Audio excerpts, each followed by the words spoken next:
Hello mga ka-rolls! Another day, another cake! Kamusta na kayo?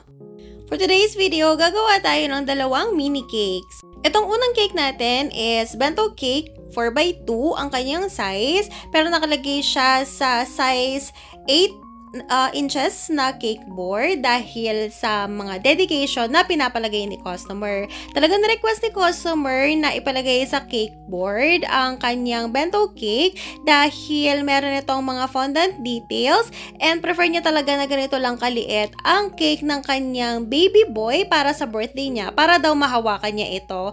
And nakita niya rin kasi yung bento cake natin na Minnie Mouse before na hawak din ng birthday celebrant. So gusto niya ganun din yung sa baby boy niya. Napaka-cute naman kasi talaga ng ganitong size, 'di ba? Lalo naman kung hindi naman talaga kayo mahilig sa cake, yung parang request lang talaga ng baby ninyo and gusto nyo lang na merong something na maboblow si baby and kung naghahanap kayo ng affordable na cake pero customized, ayan, ito, pwedeng-pwede talaga ito. Ang theme ng cake na ito is si Blippi. Isa rin to sa mga favorite na pinapanood ng mga anak ko nung medyo maliliit pa talaga sila. Ngayon kasi napalitan na yung character ni Blippi, 'di ba? Iba na yung artista. Kaya hindi na masyadong bet. Pero napaka-educational din kasi talaga nitong palabas na to. Kahit ako, pinapanood ko and nag-e-enjoy ako. Kaya madami din talagang bata ang tuwang-tuwa dito sa character na ito.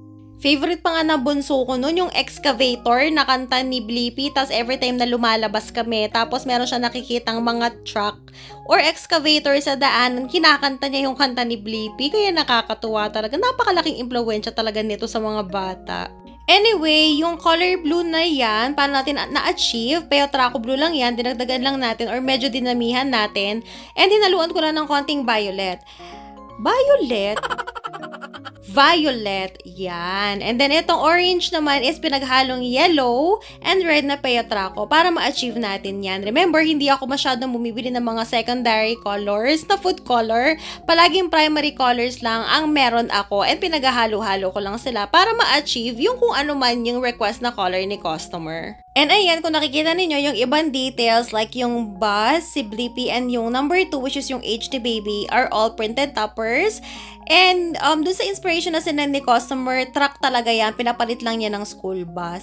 And ito na nga yung dedication, medyo mahaba. Kaya nalakihan natin yung cake board. And ito na nga final result niya. O diba, bunggahan. Ang syara talaga niya. Ito namang next cake natin is ang patok na patok sa atin na mini number cake. Ayan. Order ito ng baby Suki natin, of course. 4 months na si baby. And ang theme ng cake na ito is pineapple.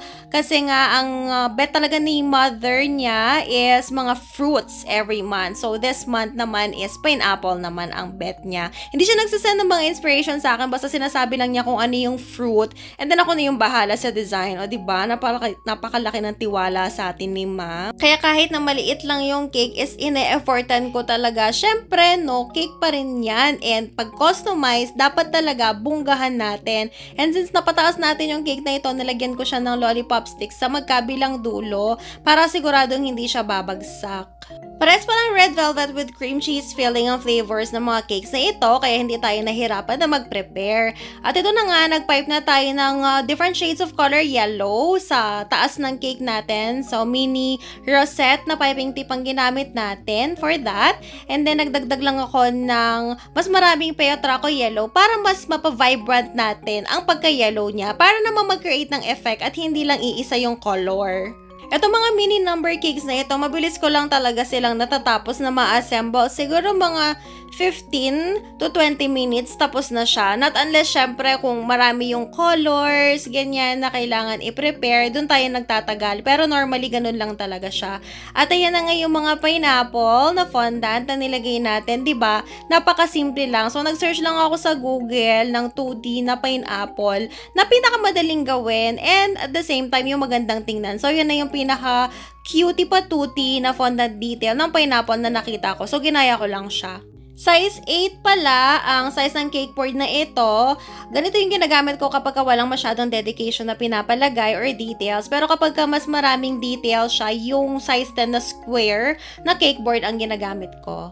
At ito na ang kanyang final result.